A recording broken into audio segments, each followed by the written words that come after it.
This is something that traditionally this team hasn't done. They've kept their free agents going into their last year. What made this situation different?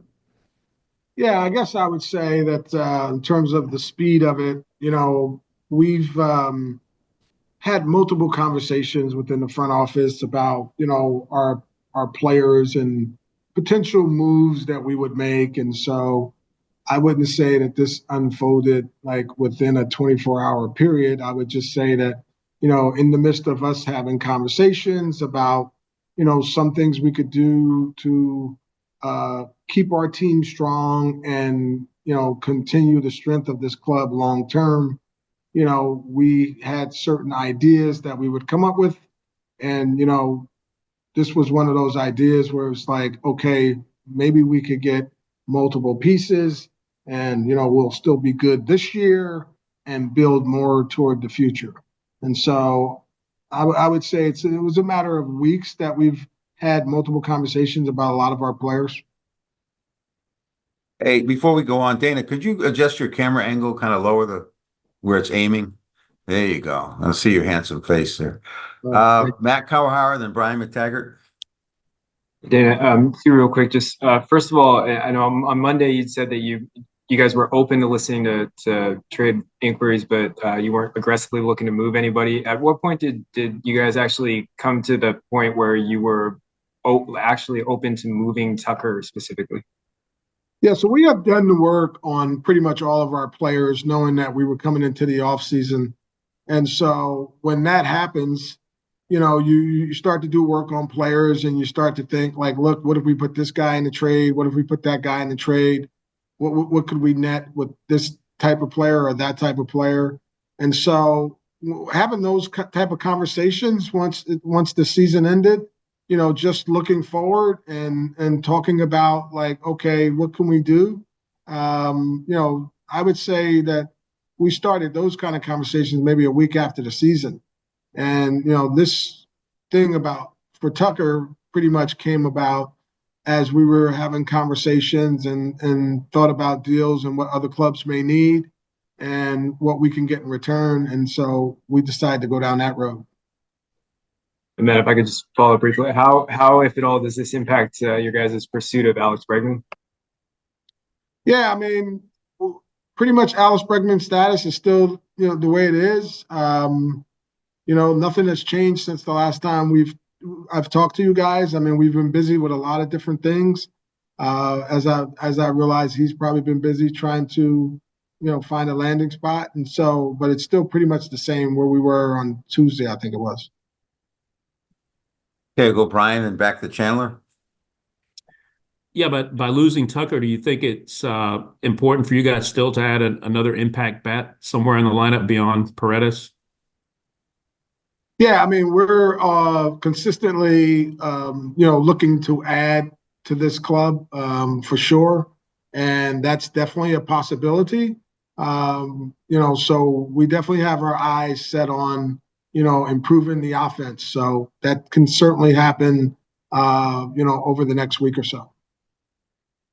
Okay, Matt, Chandler, then Matt, and then we'll go to Buzz I-15. Go ahead, Chandler.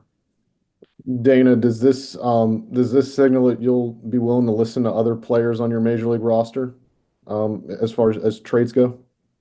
Yeah, I mean, we've said from the outset we wouldn't take anything off the table. And so if there is some type of opportunity where we feel like we can continue to keep this 2025 club strong and get even stronger in the future, we'll listen. But for the most part, we're not aggressively moving toward that direction, but we are listening. Hey, Matt. How do you see Paredes fitting into your plans for next season? Yeah, I mean, he's going to play on the infield for sure. We're going to get a little bit more into that, when we get down to spring training. But and then depending on what else we do, the rest of this offseason, he could play, first, he could play third. He's going to get some probably games at DH. But, we'll know more depending on how the rest of this offseason goes and depending on who we sign. And that will determine. Hey, Buzz, I-15. Hey, Gene, how you doing, Mr. Browns? Francisco Villalobos here from Grupo Formula. Have you got a chance to talk to Paredes? What is his feel or his reaction to be able to come in a city that is the third most Hispanic city in the United States? And should the Astros keep Bregman, and Paredes obviously plays third base as Bregman, will any of these two players be playing first base or DH, or how are you going to be coping with these two bats? Yeah, Paredes can play first base as well. So that gives us some help there at first base. And, as far as the Latin community, one of the things he said to me, I did get a chance to talk to him. He was like, he was fired up. He's excited. He's well aware, of the Latin community and the fan base. And so he was really fired up. He was fired up about, the Crawford boxes and him having an opportunity to maybe put some balls in the seat. So he seemed to be pretty excited. Okay, we'll go Jesus, Adam, and then Chandler. Dana, I wanted to ask you a little bit about Cam Smith. How do you project him? What does he need to do to get to the majors? And what does he do for your farm system to have a kid like that who's, maybe a year away at least? Or how far do you see he is from the majors? Yeah, so Cam Smith is an impact bat with power. I was very fortunate to see him this spring, actually, when I was out on my scouting trail when we were trying to find our first round pick. So very familiar with him. He's currently playing third base. He's got a chance to play third, first, or right. We're probably going to play him in all three of those positions. And if his bat comes really quickly, we'll move him quickly. And, whichever position he's playing the best, we'll probably put him in that position as he moves up. He's, his last position was he played some third base at Double-A. And so he had a pretty good pro debut, as you probably can see the stats. He was really, highly touted in college. He went in the first round, and it's a really good first round college bat with power, with a chance to hit. And he's pretty athletic as well. So we're really excited about Cam Smith. I had a chance to talk to him today. He's fired up. He lives very close to the spring training complex, and he couldn't stop talking about how excited he was to be an Astro. Hey, Adam, Chandler, then Matt. Dana, just how do you view your outfield for 2025?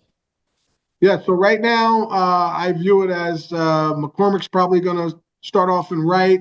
We have Myers in center. We have an opening in left. Whether that's going to be, Dubon playing some games there versus a lefty. It could be Trammell playing some games there versus a righty.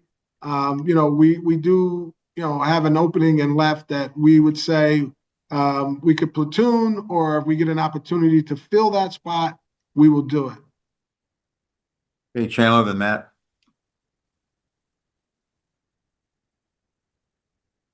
Dana, Jim has pretty consistently said that the window will never close while he owns the team.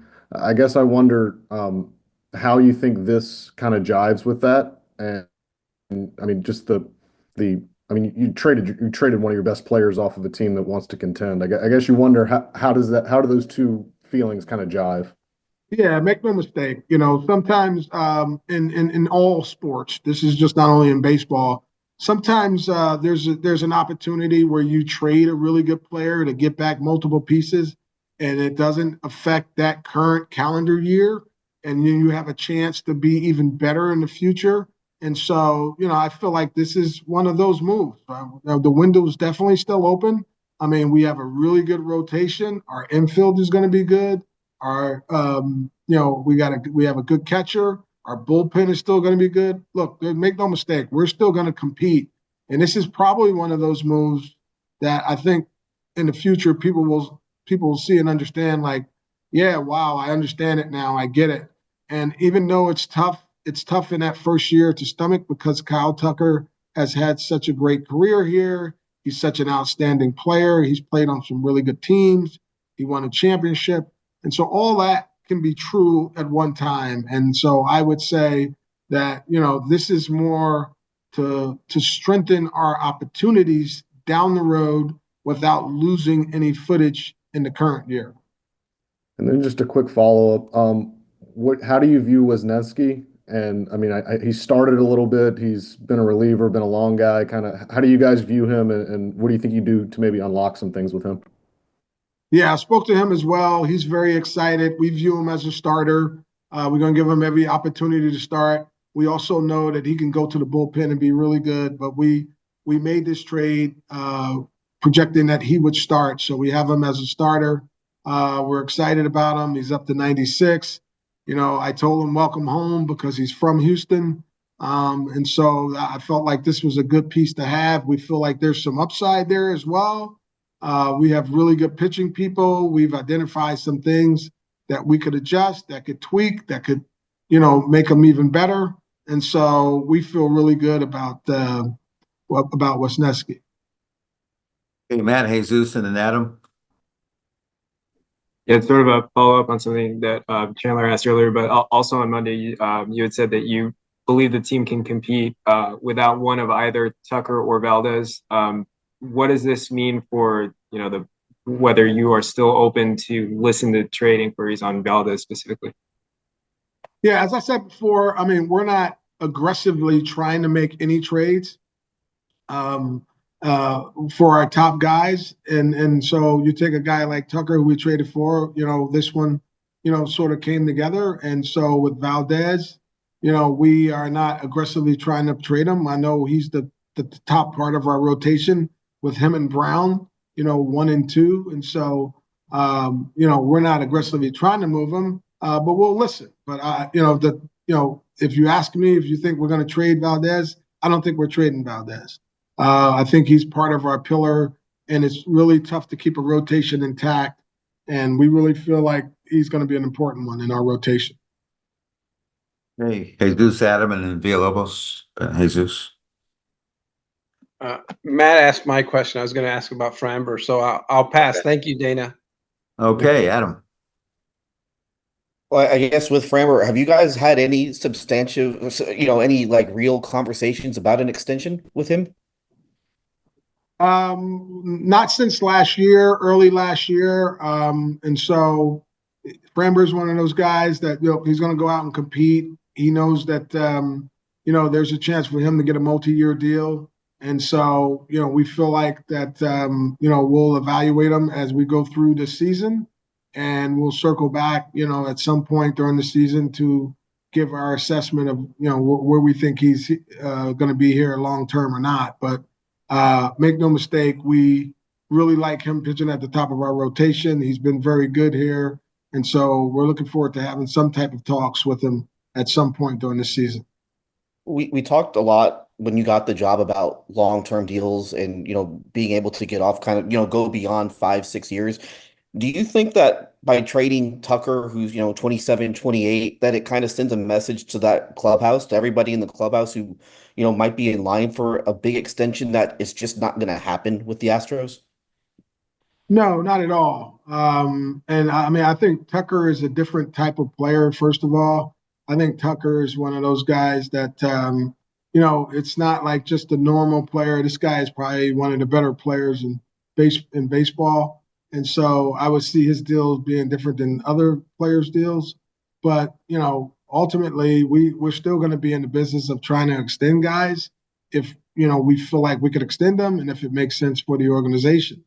And so I don't think that this sends them the wrong message. I mean, these type of things happen in sports, as I mentioned before. These type of things happen in sports enough that that, look, sometimes, clubs will make a trade with one of their big chips and try to bring in more to reinforce and sustain long-term winning. Okay, a couple more. We got Francisco Villalobos, Matt, and then Chandler. Thanks, Gene. Just real quickly, Mr. Brown. I know that it's a business, and at the end of the day, a player is always in a situation that they could be traded if they don't have they're not on their contract and they're free agents. What say you? But I was wondering if how did Kyle Tucker took this trade? Were you able to talk to him? What was his reaction? Was he upset? Was he basically, it is part of the game, is business? What was his reaction when he was told that he was being traded to the Cubs? Yes, had a great conversation with Kyle. He totally understood it. He knows that this is a business. He's been around baseball for a long time, and so he was very appreciative of, Jim Crane and what he's done. He was very appreciative of his teammates and the brotherhood that he had here and all of winning and his coaching staff. And so he was very gracious. I mean, he really understands the business side of this, and he's looking forward to moving on to the next chapter of his life and becoming a free agent. Hey, Matt and Chandler. Yeah, just to what extent did the team's financial picture and sort of your guys' proximity to the luxury tax again play into considerations with this move? Yeah, I mean, we were under the CBT tax, before we traded Tucker, so that doesn't play a role in why we traded Tucker, because we were already under the CBT tax. We felt like this was a good move for us, in this current year and then going forward for the most part. A big part of it is going forward. And so the finances had nothing to do with it. I mean, Jim Crane's committed to, spending whatever we need to spend to be competitive. Hey, Chandler. Dana, how aggressively did you guys go after Paredes at the trade deadline? And, what about him overall just entices you guys that you would be so aggressive at two different points to try to get him? Yeah, we were aggressive because we were trying to get more offense. And, what stands out for us is his power. And he has a lot of pull power, which would play well here with the Crawford boxes. And so, that's one thing where the bat's probably really made for this ballpark. And so, we're excited to get him, and we think he could, hit 25 plus home runs and be an impact somewhere in the middle of that lineup, whether it's 4 or 5. We really feel good that this guy is going to come here and give us some offense. Hey, Chandler. I'm good. Thank you. Okay, you're good. Okay. All right, guys, I think that's it for Dana. Any last questions anybody have? Okay, we should have Nothing, Isak. just Okay, we should Merry have Isak. Christmas to everybody. God bless you. Thank you very much. All right. Feliz Thank you, Navidad. guys. Thank you. Okay. It's a pleasure to be here. All right. And just let them know these are members of our media that cover us all the time. Ellos son miembros del medio de comunicación que cubren a los Astros de Houston a diario, así que estás hablando en frente de los medios de comunicación que cubre Astros de Houston. Muy bien. All right, we'll go Brian, Chandler, then Matt. Go ahead, Brian. Hey, I just wanted to know what appeals to you about coming to Houston and hitting in the short porch and left field specifically. Isaac, ¿qué es lo que te atrae de jugar en Houston y batear por el lado izquierdo, por ahí la parte corta del estadio de los Astros de Houston? Mira, me siento contento, la verdad. Es un estadio que siento que me va a favorecer mucho. Es un estadio muy bonito también y sobre todo la comunidad de muchos paisanos mexicanos que van al estadio, creo que me voy a sentir muy bien ahí. I feel very happy. It's not only a beautiful stadium, but it's a stadium that benefits my hitting. And again, I feel very good going to Houston because of the Hispanic community that I know I'm going to have a lot of support there. Hey, Chandler. Hi, Isak. Were you surprised at all to be traded? And how would you kind of assess your couple months you were in Chicago, kind of how that went for you and what you plan to maybe change when you come to Houston? ¿Te sorprendió, Isaac, haber sido cambiado de Cachorros? ¿Puedes tú elaborar en lo que fue estar con Cachorros ese par de meses y algún plan de hacer algún tipo de cambio de lo que hiciste con Cachorros ahora con Astros? Mira, sí me agarró de sorpresa, la verdad que no me lo esperaba, pero días anteriores, pues, sabes, uno se entera mucho en las redes sociales y ya presentía mi cambio en estos días y bueno, ahora que se dio, pues ya estaba un poquito más preparado y la verdad, pues, los cambios que se van a hacer, voy a seguir con mi mismo plan, la verdad que son estadios muy diferentes, divisiones muy diferentes y la verdad que, bueno, tuve un par de meses ahí en Chicago no, al principio no me sentía yo y con el tiempo iba agarrando confianza, pero la verdad que bueno, esta es una nueva oportunidad y la verdad venir con la misma meta, ¿no? De mejorar todos los días y tratar de ayudar al equipo lo que se pueda.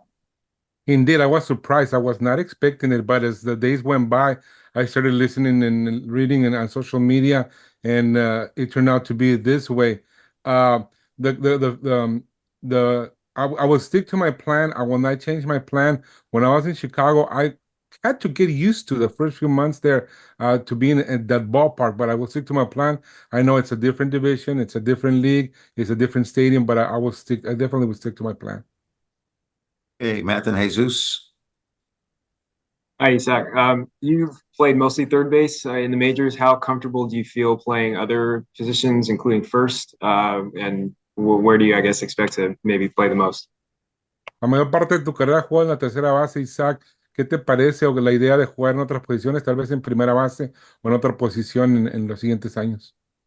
La verdad, pues bueno, lo que me importa a mí es batear, la verdad, y creo que donde sienta que yo puedo ayudar al equipo va a ser bien para mí. La verdad que, bueno, el mayor tiempo de mi carrera he jugado en tercera, pero pues si el equipo ocupe que juegue en primera base o en alguna otra posición, creo que siempre voy a estar disponible para eso.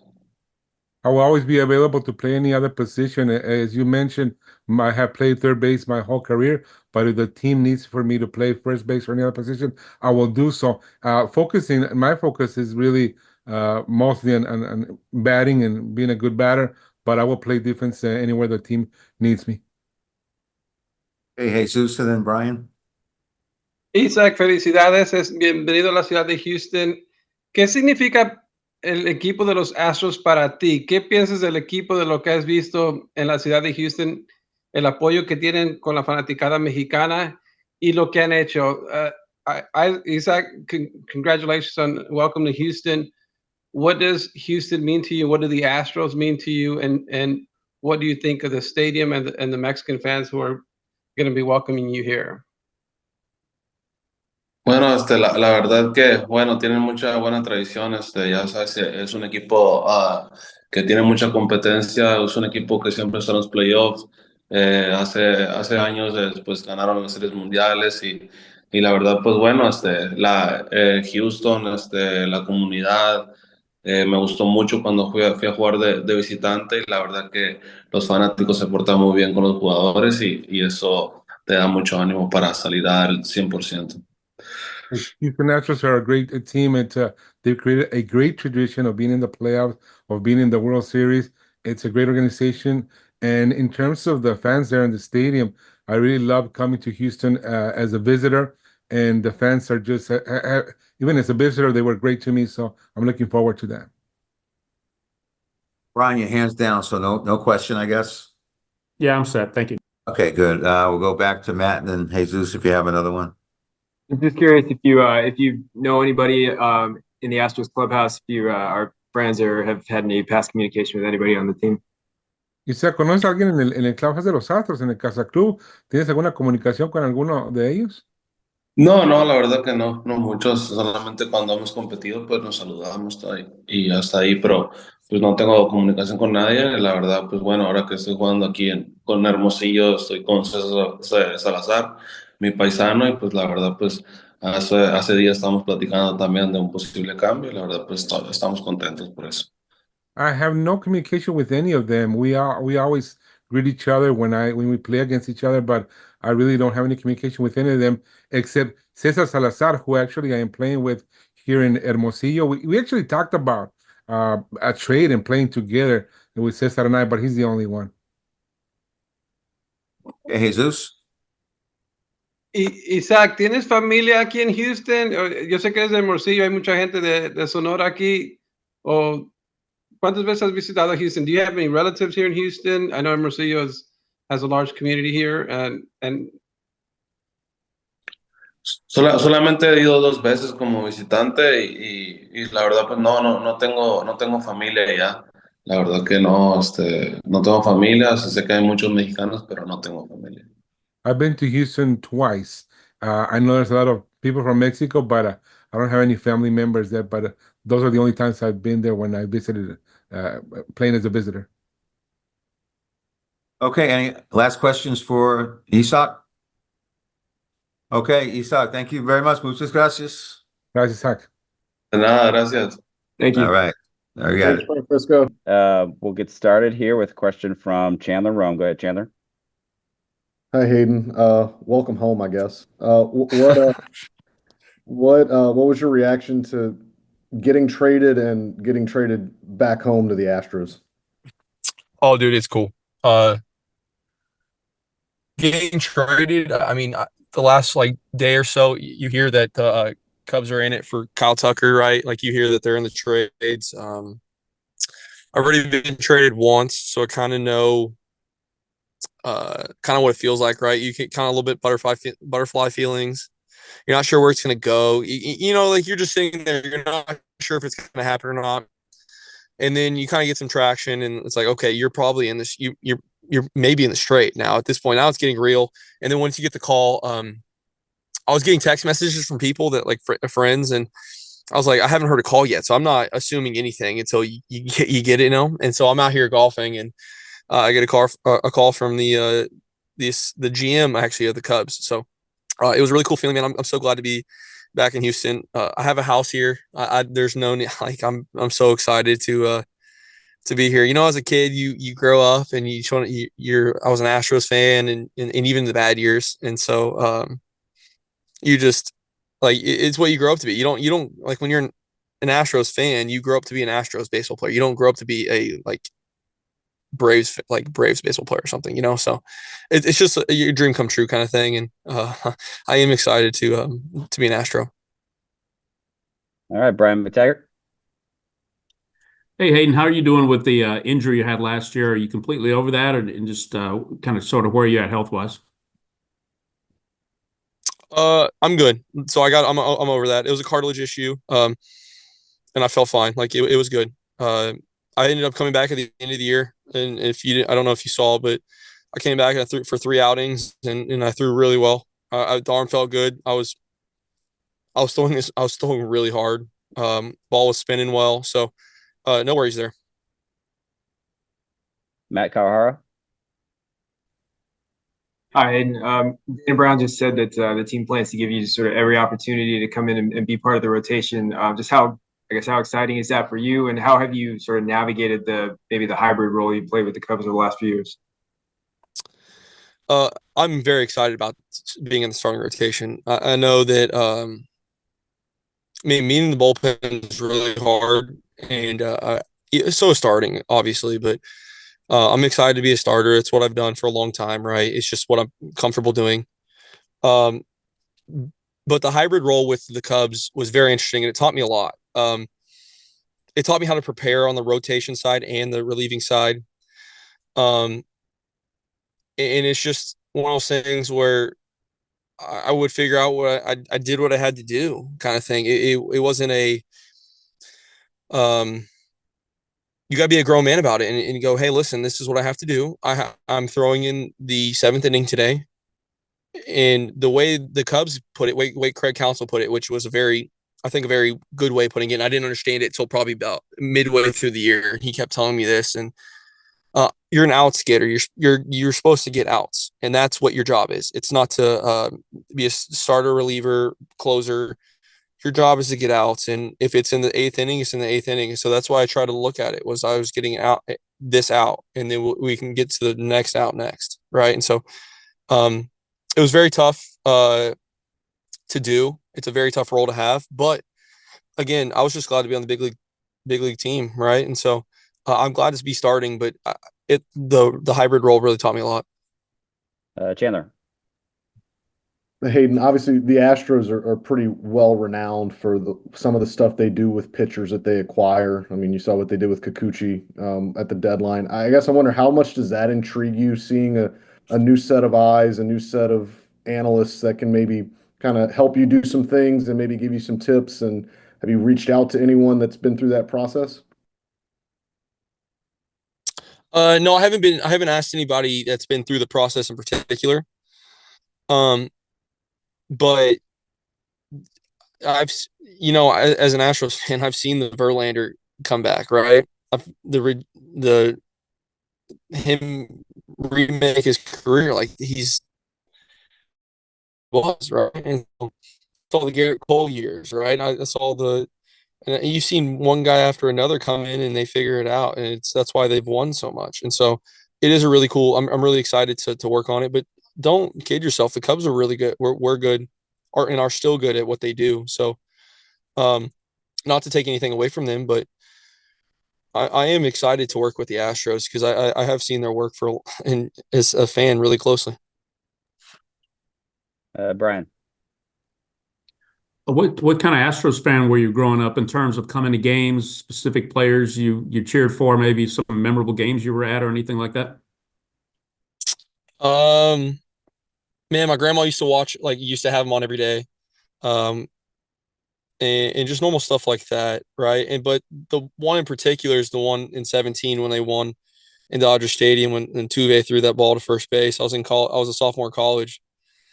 I was in Huntsville, Texas, and that was one of the bigger moments. Like you just as an Astros fan, I remember even the hill in center field, right? Like little things like that. And so, um, I would say, yeah, I was a pretty big Astros fan growing up. Matt. I was just curious, did you have a pitcher or two who were favorites favorites to watch? Say it again. Did you have a pitcher or two who were favorites to watch for you when you were growing up? It was probably in like the Killer Bees era when they had like Pettit and Clemens, right? Like that kind of time. Roy Oswalt was my favorite. That's the guy. He was my favorite guy to watch. Like I played video games, I'd try to pitch as him too, kind of thing.